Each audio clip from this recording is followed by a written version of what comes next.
बिस्मिल्लाहिर्रहमानिर्रहीम।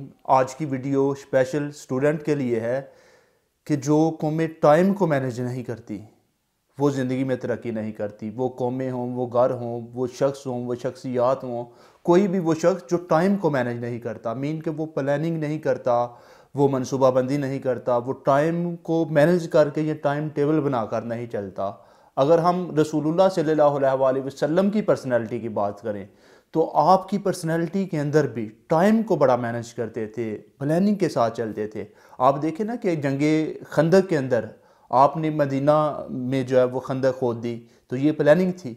आपने यहूदियों के साथ मुआहदा कर लिया तो ये क्या था? ये प्लानिंग थी ना एक। तो आपने अहले कुरैश के साथ 10 साल का मुआहदा कर दिया तो वो क्या था? वो प्लानिंग थी।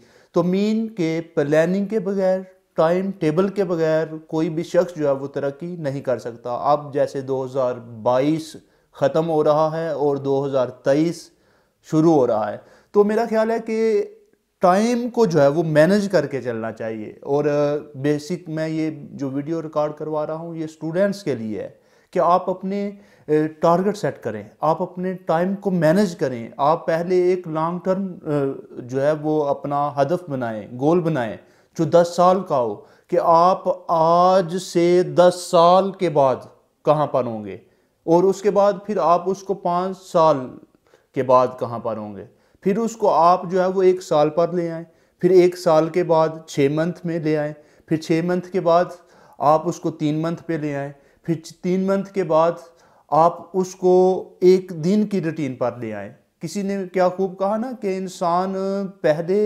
आदत बनाता है फिर आदत उसको बनाती है। तो जैसी आपकी 1 दिन की रूटीन होती है, जैसी आपकी डेली रूटीन होती है, उसी से पता चल जाता है कि आप मुस्तकबिल में क्या होंगे, आप आने वाले ज़माने में क्या होंगे। तो इसलिए आप अपनी 1 दिन की रूटीन को जो है वो सेट करें, फिर आप उन्हीं हदफ पर हर रोज़ वर्किंग करें, काम करें।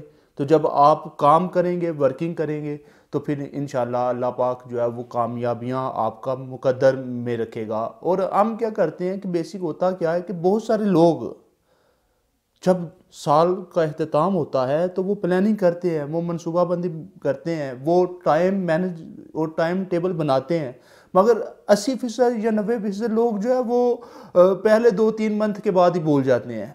तो ऐसा नहीं होना चाहिए। आप उस पर जब वर्किंग करेंगे और जब आपका ख्वाब बड़े होंगे तो फिर आप उस पर वर्किंग भी करेंगे। और अजीब बात है कि एक इसमें अगर मैं बात और ऐड करूं, एक प्लानिंग वो होती है जो इंसान करता है और एक प्लानिंग वो होती है कि जो अल्लाह की ज़ात करती है। तो हकीकत में वही प्लानिंग होती है जो अल्लाह की ज़ात करती है। इंसान का काम सिर्फ कोशिश करना होता है, मेहनत करना होता है, हार्ड वर्किंग करना होता है, आगे बढ़ने के लिए प्लानिंग करनी होती है, टाइम को मैनेज करना होता है, ये सारी चीज़ें होती हैं। उसके बाद नताइज वो अल्लाह की ज़ात पे छोड़ देते हैं। तो अल्लाह की ज़ात फासलों को खुद ब खुद कम कर देगी, फासले सिमट जाएंगे, कट जाएंगे, कम हो जाएंगे। सिर्फ इंसान का काम क्या है? मेहनत करना, हार्ड वर्किंग करना। किसी ने क्या खूब कहा ना कि गमे तवीले हयात से घबराना ए जिगर, क्या कोई ऐसी भी शाम है जिसकी सहर ना हो। और लास्ट में यही बात कहूँगा कि आप जो टाइम टेबल बनाते हैं उसको अपने रूम में कहीं किसी जगह पर लगा दें, ताकि जहाँ पर आपको वो नज़र आता रहे, जहाँ पर जो है वो आप उसको देखते रहें और आपको जो है वो एनर्जी मिलती रहे। आपको पता हो कि मैंने ये काम करना है, ये काम करना है, काम करना है। अलमुख्तसर अगर बात को ख़त्म करूं तो आप अपने 1 दिन की रूटीन को अगर सेट कर लें तो आपकी साल की रूटीन सेट हो जाती है। आखिर पे यही है कि अल्लाह पाक इस 2023 को पूरे आलम इस्लाम के लिए, पूरी कौम के लिए, पूरे पाकिस्तान के लिए बेहतर साबित करे। वस्सलामु अलैकुम वरहमतुल्लाह।